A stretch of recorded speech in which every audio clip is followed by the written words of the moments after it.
Well, I bet you didn't know that there was such a thing as Grilled Cheese Month, but our next guest certainly did, and she is getting back to the basics of making them today. Wanted to welcome Terry Verison to the show, and I gotta be honest, I haven't had a grilled cheese in quite a while. You know what? You're missing out. But we still have a little bit of time left in Grilled Cheese Month, so let's take some time and just really jump in and celebrate it, because what a great way to just get one of your 3 servings that you need of cheese, milk, or yogurt each day. But there's all kinds of varieties. My thought when I first think of grilled cheese is kind of white bread with maybe a cheddar or even an American cheese and just in the pan grilled. That's it. But you know what? Expand your horizons. Okay. We've got all kinds of varieties. The first thing you want to do is start with a good sturdy bread, because you want it to be able to hold up to whatever ingredients that you put in there. So use your favorite flavors. Use a rye, a pumpernickel, we've got a Tuscan herb. You can also use things like English muffins or those kinds of things, and just kind of put them so that the cut side is down and what would normally be the outside would now be on the inside. Oh, okay. Why would you do that?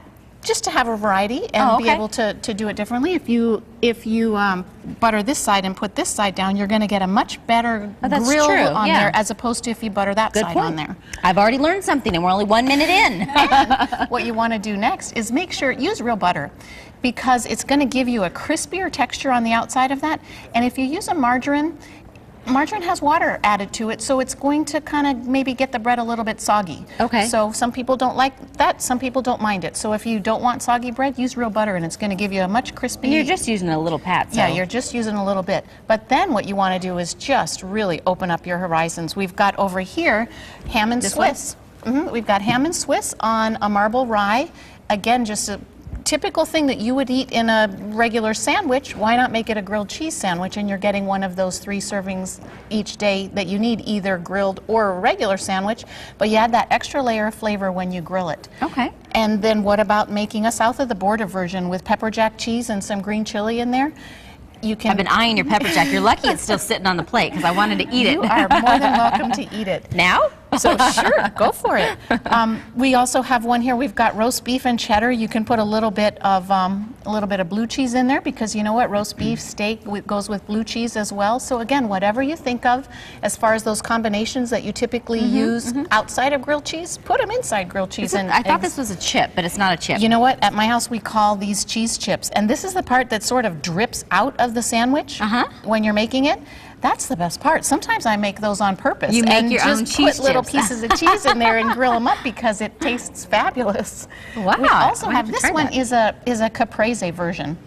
And so we've got basil, we've got some mozzarella and tomato. If you're going to put tomato in a grilled cheese, what you want to do is slice it fairly thin and then kind of pat it dry on a paper towel a little bit so it doesn't get everything soggy. One of the other tricks when you're putting ingredients in there is put cheese on both sides of the bread. So it's on the bottom. The glue. It's the glue, exactly. Right. And that's going to hold everything together.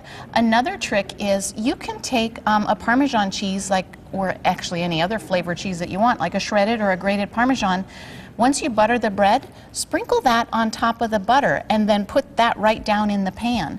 And that's going to give you an extra layer of crispiness and also an extra layer of flavor, and add a little bit more of the calcium and protein that you need for the day. And none of these are necessarily paninis, but the same principles would apply with the panini, because it's really just pressing the sandwich, right? It's just pressing the sandwich, that's right. And exactly the same sort of thing. Whatever you think will taste good outside a panini or grilled cheese, try it inside and see what you think. I read a tip. You can take a brick and cover it with foil. And then stick it on your skillet and to create kind of like a that's panini true. press. And you want to press grilled cheese down too, because it's going to help glue it all together and keep it all together.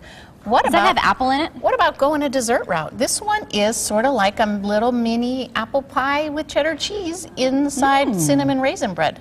So why not try something different there too? And it doesn't necessarily have to be for lunch or dinner. Try it for dessert as well. Delish. And again, expand your different kinds of breads. One of the kids here today said, what about chocolate chip bread? Ooh. I think I might have to try that. That sounds very good. I think I'm thinking like that child. All right, we're going to make these recipes available online, but you can also get more information at the Dairy Council of az.org. And let us know what you think on Facebook. What do you like to add to your grilled cheese to kick it up a notch or two?